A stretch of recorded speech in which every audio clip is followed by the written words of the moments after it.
Good morning, students. I now continue the Chinese Revolution, the Communist victory, பொதுவுடைமைவாதிகளுடைய வெற்றி. With the surrender of Japanese 1945, Japan இரண்டாவது உலகப் போரில் அமெரிக்காவிடம் தோற்று சரணடைந்த பிறகு both the Kuomintang and the communists shout the occupy the Japanese area. சீனாவிடமிருந்து Japan கைப்பற்றிய பகுதிகளை கோமிங்டான் மற்றும் கம்யூனிஸ்ட் கட்சிகள் கேட்டன. In this race the Kuomintang was successful. இந்த போட்டியில் கோமிங்டான் கட்சி வெற்றி பெற்றது. The cities and railway zones fell into their hand. முக்கியமான நகரங்கள், ரயில்வேஸ் எல்லாத்தையும் தன்னுடைய கட்டுப்பாட்டின் கீழ் கொண்டு வந்தாங்க. Even the area around Peking was soon controlled by Chiang Kai-shek force.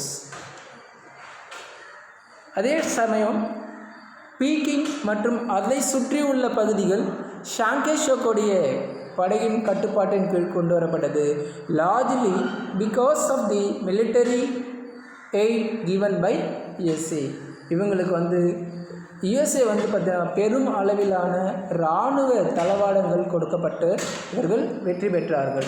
With the massive support provided by USA, Kuomintang government controlled the administration, port and communication system. பெரும் அளவிலான சப்போர்ட்டை கோமிங்டான் பார்ட்டிக்கு கொடுத்து அமெரிக்கா பார்த்திங்கன்னா நிர்வாகம், துறைமுகங்கள், கம்யூனிகேட்டர் சிஸ்டம், தொலைத்தொடர்பு முறைகள் எல்லாத்தையும் தன்னுடைய கட்டுப்பாட்டின் கீழ் கொண்டு வராங்க. But the soldiers mainly drawn from this peasants where the disillusionized and discontent. Mao was keen the obtaining of the support of the middle classes. ஆனால் இந்த நேரத்தில் பார்த்தீங்கன்னா மாவோ மிடில் கிளாஸோடைய சப்போர்ட்டை தான் கேட்டார். So he declared that what the communists wanted was the rule of the people.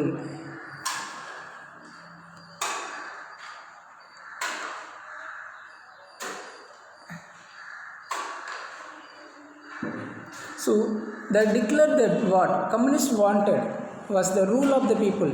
ஏன் communist ஆளணும், not the dictatorship and the அவங்க ஒரு சர்வாதிகார முறையை விரும்பலை. And the proletariat and end of the exploitation not absolute equality. So Mao continue the use of the guerrilla ட்ராசிட்டிக்.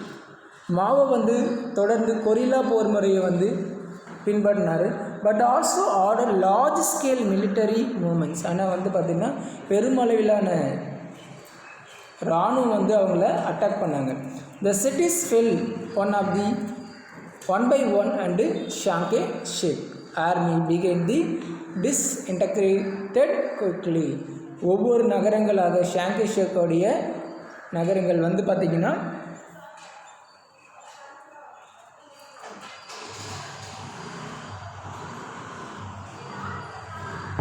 தன்னுடைய கட்டுப்பாட்டின் கீழே கொண்டு வரப்பட்டது.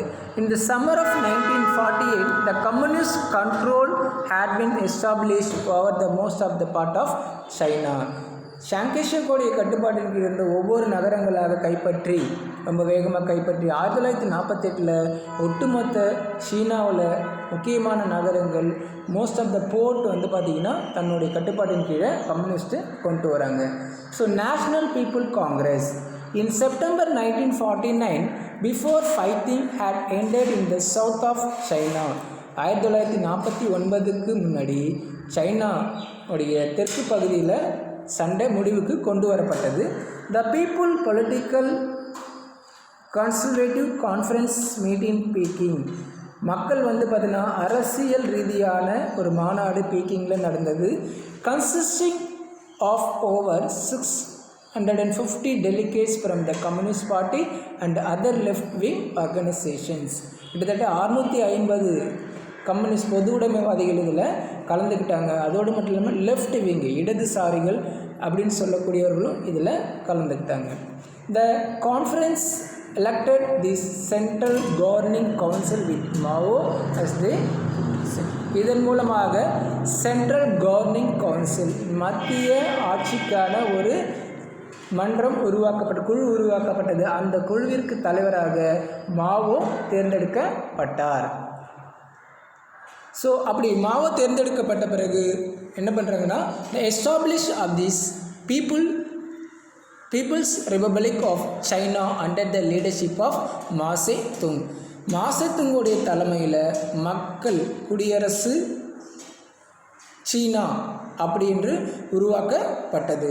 த வேர்ல்ட் ஷேக்கிங் ஈவெண்ட்ஸ், இது பார்த்தீங்கன்னா உலகையே ஒரு ஆட்டம் காண வைத்த ஒரு நிகழ்வாக இது சொல்லப்படுகிறது. Because the most of the German, Italy, USA not like to the communist rule, பொதுவுடைமை அரசை விரும்பாத, ஃபாலோ த கேபிட்டலிஸ்ட் முதலாளித்துவ கொள்கைகளை பின்பற்றக்கூடிய நாடுகளுக்கு எல்லாம் ஒரு பெரிய அதிர்ச்சியாக இருந்தது.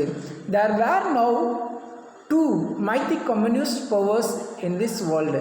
இதன் மூலமாக உலகில் மிக பெரிய 2 கம்யூனிஸ்ட் அதிகாரம் படைத்த கம்யூனிஸ்ட் நாடுகள் உருவாகியது. ஒன்று பார்த்திங்கன்னா சோவியத் யூனியன், இன்னொன்று பீப்புள் ரிபப்ளிக் சைனா. முதலில் கம்யூனிசம் தோற்றுவிக்கப்பட்டது ரஷ்யாவில், அதைத் தொடர்ந்து சீனாவிலும் கம்யூனிஸ்ட் ஆட்சி நிறுவப்பட்டது. இதன் மூலமாக உலகில் மிகப்பெரிய 2 பொதுவுடைமை அரசுகள் உருவாகியது. ஒன்று சீனாவிலையும், இன்னொன்று ரஷ்யாவிலையும். So the denial of UNO membership, இந்த கம்யூனிசம் ஆட்சி கொண்டு வரப்பட்ட பிறகு சீனாவை யுனைடெட் நேஷன் ஆர்கனைசேஷனுடைய உறுப்பினராக அங்கீகரிப்பதில் பெரிய ஒரு தடை ஏற்பட்டது. அந்த தடைக்கு முக்கியமான காரணம் சீனாவில் கம்யூனிச ஆட்சி நிறுவப்பட்டது தான். So the United states recognize the People State Republic of China for more than 2 decades. Instead, the government of Chiang Kai-shek in Taiwan, Formosa, was given the recognized due to the pressure of the US. So ஷியாங் கை ஷேக் அவங்களுடைய தலைமையில் தைவானில் ஒரு government form பண்ணுறாங்க. இவங்களுடைய அந்த pressure மூலமாக யுஎஸ்ஏக்கு ஷியாங் கை ஷேக் கொடுத்த pressure மூலமாக அந்த சீனாவை என்ன பண்ணுறாங்க, ரிபப்ளிக் சீனாவை ரெக்கக்னைஸ் பண்ணக்கூடாது, அவங்கள உறுப்பினராக சேர்க்கக்கூடாதுன்னு சொல்லிட்டு யுஎஸ்ஏ பெருமளவிலான ப்ரெஷர் கொடுக்குறாங்க. Later the China admitted one of the member of the veto power member and first recognized by India. Okay, thank you. இதன் மூலமாக நம்ம சீன குடியரசு எப்படி சீன குடியரசு வந்துச்சு, சீன ரெவல்யூஷன் உருவாச்சு, அதன் மூலமாக ஏற்பட்ட மாற்றங்கள் எல்லாமே இந்த லெசனில் நம்ம டிஸ்கஸ் பண்ணியிருக்கோம். Thank you to all.